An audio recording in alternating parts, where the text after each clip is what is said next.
coronavirus and its impact on the real estate market and how that's going to affect your home buying, home selling needs moving forward as we go through April and into May and into the summer months. I'm David Casey, co-owner of the Kelly Casey team, here with an update to bring you guys the facts of what is happening in the market, what we're experiencing as real estate agents, and my conversations with other professionals in the industry, keeping you guys up to date on everything that's going on. One thing I look at when determining, are we in a recession? Is now a good time to sell because we're at the top of a bubble? Are buyers still buying? Should I just hold on tight and wait to see what happens? Or should we just conduct business as usual, kind of just assume everything's gonna wash out? So I'm gonna first look at, what are the banks doing? So the people lending the money, they have a pulse on the market right now. They have very smart investors that are keeping a very close eye on these things, and they're gonna be moving around strategically to best look out for their interests, okay? Now, it doesn't mean they're gonna be jacking up rates a lot. Actually, it's been quite the opposite. Refinances have been amazing as of lately. Just 3 weeks ago, we've had record low interest rates. Record low, like recorded ever lowest interest rates. So if you refinanced over the past 3 weeks and got just below a 3% interest rate, then you experienced some of the benefit of what's happening right now. Now, on the flip side, people looking to buy homes, interest rates have been stellar. Now, they've been floating right between 3 and 4% if you have good credit. Now, some of the other things that are happening is down payment assistance loans have been tightening up. So we've had great interest rates, but because of everything that's been transpiring, these federal loans have been restricted. Some of these restrictions include you need a higher qualifying credit score. Now, as of today, some banks require above a 600. Wells Fargo, I heard, went up to 700 on these programs.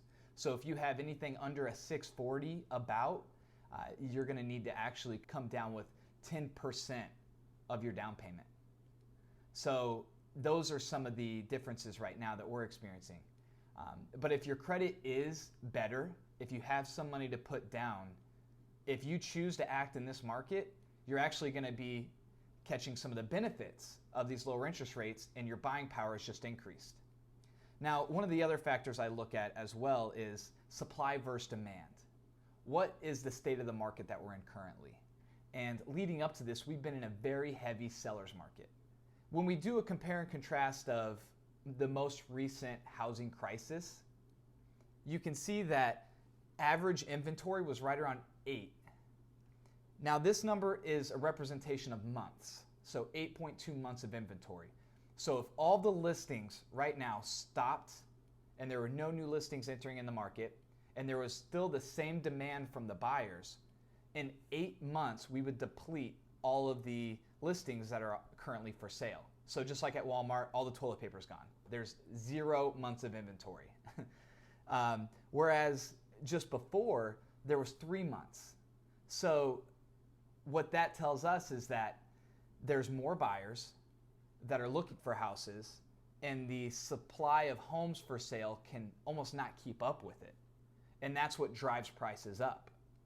So as we look at what's happening now, indicators are telling us that, if anything, it's a mutual agreement because of everything that's happening that both parties are going to slow down their activities. So less listings will enter the market, as well as less buyers will enter. So it's not like a heavy swing where it's a ton of sellers are on the market trying to just unload their property and there's not enough buyers, so now they have to drop the price to capture the attention. So, there's very different elements to each part of this. So will prices tank? We don't see that happening. What's gonna happen most likely is that people are just gonna hang out for a couple months, ride this out, and then things will resume as normal. Something else we like to look at too is, how are the new homes competing with all of this going on? And they're actually in quite a strain at the moment due to their supply chains tightening up. So a lot of builders, their suppliers of lumber and other such materials are actually having a hard time getting them the supplies they need. Now, this could be great news for the average homeowner that's trying to sell their home, you're going to have less competition of these brand new model homes coming up around the same price. So actually, on the contrast, this could be a good time to list your home for the mere fact that there's going to be less competition on the market, and these builders pumping out these really beautiful new homes are actually kind of at a slowdown, right? You tracking? So one other thing that we like to look at as well is what are consumers doing, right? We kind of touched on that a little bit. And right now, as long as you're still gainfully employed, you have good credit, and you had intentions to purchase, people are still acting as if, they're gonna live their life and not in reaction to the coronavirus, but actually responding to the needs within their household. So what you could do actually in these moments is think, all right, is now a good time for me to make a move? Do I still have everything lined up the way it needs to be? Now, if you need some work with your credit and other such things, now's a good time to actually take a pause because you have a reason to, right? Outside of your own circumstances. And you can use this as a springboard to get you to where you want to be maybe at the end of the year. So whatever that looks like for you. So generally, people are wanting to wait around 3 to 6 months to see how this thing pans out. If you're still gainfully employed, you have good credit and some money to put down, you shouldn't be too affected by any of the regulations that the banks have kicked in that I talked about earlier. One other caveat to this is that, a lot of people don't want to commingle. So if you do have an owner-occupied home, meaning you're still living in it while it's listed, you may have a harder time getting people to actually show it because people don't want to come into your house. That's the general consensus. So people are opting to more vacant homes, and those will be moving a little bit easier as we progress throughout these months. It's just that whole social distancing aspect of this. It doesn't mean if your house is occupied, it won't sell, but you probably have a better chance if it is vacant. So now home prices versus the recession. What's actually happening? How is this going to affect home prices moving forward? I hinted at it a little bit earlier that we're actually going to run into more of a standstill of home prices, of a leveling out, because leading up to this point, we've been on a pretty good trajectory of going up.